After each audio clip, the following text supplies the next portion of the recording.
அனைவருக்கும் வணக்கம். Welcome to tasty masala. உங்களுக்கு இந்த வீடியோ பிடிச்சிருந்துன்னா சப்ஸ்கிரைப் பண்ணுங்கள், லைக் பண்ணுங்கள், ஷேர் பண்ணுங்கள். உங்களுக்கு எங்களோட ஹோம்மேடு மசாலா ப்ராடக்ட்ஸ் வேணுன்னா டீட்டெயில் டிஸ்கிரிப்ஷன் பாக்ஸில் கொடுக்குறேன், கான்டாக்ட் பண்ணுங்கள். வாங்க வீடியோக்குள்ளே போகலாம்.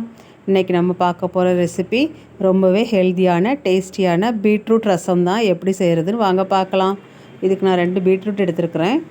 ஃபஸ்ட்டு நல்லா அலசிட்டு தோல் சீவி எடுத்துக்கலாம். தோல் சீவிட்டு கொஞ்சம் பெருசாகவே கட் பண்ணிக்கலாம். ஏன்னா நம்ம அவிச்சு தான் அப்புறம் அரைச்சி தான் சேர்க்க போகிறோம் ரசத்தில். அதனால் அது கூடவே 2 தக்காளி பழம், பீட்ரூட் 2, கொஞ்சம் தண்ணியும் சேர்த்து குக்கரில் ஒரு 2லேருந்து 3 விசில் வச்சு வேக வச்சுக்க போகிறேன். நல்லா வெந்து வரட்டும் பீட்ரூட் தக்காளியை. அதுக்குள்ளே நம்ம ரசத்துக்கு அரைச்சி வச்சுக்கலாம். மிளகு, கொஞ்சமாக புளி ஊற வச்சுக்கோங்க. ஒரு எலுமிச்சம்பழ அளவு புளியும் நான் ஊற வச்சுருக்கேன். மிளகு, சீரகம், மிளகாய், ஒரு 2 பச்சை மிளகா, பூண்டு, ஒரு பூண்டு, இவ்வளோத்தையும் நம்ம மிக்ஸியில் கொரப்பாக அரைச்சி எடுத்துருக்குறோம். மிளகு, சீரகம், பூண்டு, 2 பச்சை மிளகா எடுத்துருக்கேன். எல்லாமே கொரப்பாக சேர்த்து அரைச்சி வச்சுக்கலாம். இப்போ நம்மளுக்கு அவிஞ்சு வந்துட்டு விசில் அடங்கின உடனே இதை ஆற வச்சு மிக்ஸி ஜாருக்கு மாற்றி நல்லா அரைச்சி எடுத்துக்கலாம். பேஸ்டாட்டம் பீட்ரூட்டும் தக்காளியும் சேர்ந்து அரைச்ச பேஸ்ட்டு. இப்போ நம்ம ரசம் வச்சிடலாம்.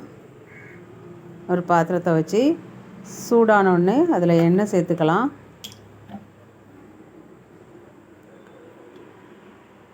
இந்த ரசம் நல்லா ஹெல்த்தியானது, டேஸ்ட்டும் சூப்பராக இருக்கும். கண்டிப்பாக ட்ரை பண்ணி பாருங்கள். பீட்ரூட் வாசம்லாம் இருக்காது, நல்லாயிருக்கும்.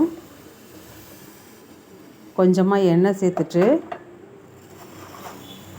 இப்போ அது கூடவே நல்லா எண்ணெய் சூடாகட்டும். கடுகு உளுந்தம் பருப்பு சேர்த்துக்கலாம்.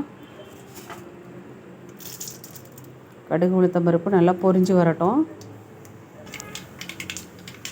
வரமிளகா ஒரு 2லேருந்து 3 வரமிளகா எடுத்து பிச்சு போட்டுக்கலாம். வத்தல் வரமிளகான்னு சொல்லுவோம்ல அது. அதுவும் பொரிஞ்சு வந்தோடனே கொஞ்சமாக கருவேப்பிலை, அதுவும் கொஞ்சம் பொரிஞ்சு வந்த உடனே நம்ம அரைச்சி வச்சுருக்கோம்ல மிளகு, சீரகம், பூண்டு, பச்சை மிளகா, அதை சேர்த்துக்கலாம். ரசத்துக்கு சிம்மில் வச்சுக்கோங்க, கறியை விடாமல் நல்லா கிளறி கொடுங்க.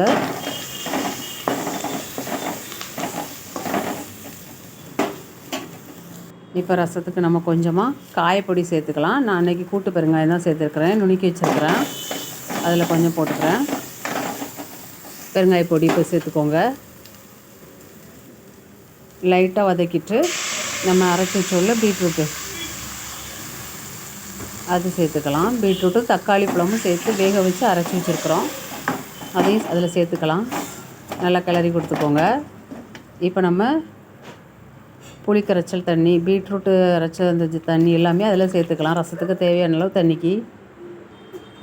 இது பீட்ரூட் வேக வச்ச தண்ணி, பீட்ரூட்டு தக்காளி பழமும் வேக வச்ச தண்ணி சேர்த்துருக்கேன். அடுத்ததாக புளி தண்ணி, ஒரு எலுமிச்சம்பழம் அளவு புளி ஊற வச்சு அந்த தண்ணி அதில் சேர்த்துக்கலாம். இந்த அளவுக்கு ரசத்துக்கு தேவையான அளவு தண்ணி ஊற்றிக்கோங்க. ரசம் லைட்டாக சூடாகட்டும்.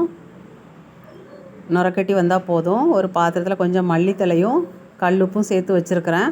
இப்போ ரசம் நல்லா நுரக்கொடி வந்துருச்சு. நம்ம இந்த ரசத்தை அப்படியே அதில் சேர்த்துக்கலாம். உப்பு நம்ம இதுக்கு இறக்குனதுக்கப்புறம் தான் சேர்க்கணும். அதனால தான் மல்லித்தலையும் உப்பும் பாத்திரத்தில் போட்டு வச்சுருக்கிறேன். அது கூட ரசத்தை ஊற்றி ஒரு 2 நிமிஷம் மூடி வச்சுட்டு திறந்திங்கன்னா நல்லா வாசமாக இருக்கும். ட்ரை பண்ணி பாருங்கள்.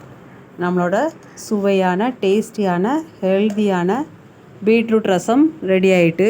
நீங்களும் கண்டிப்பாக ட்ரை பண்ணி பார்த்துட்டு டேஸ்ட் எப்படி இருந்துன்னு கமெண்டில் சொல்லுங்கள். வீடியோ பார்த்த அனைவருக்கும் நன்றி. தேங்க்யூ. டேஸ்டியான பீட்ரூட் ரசம்.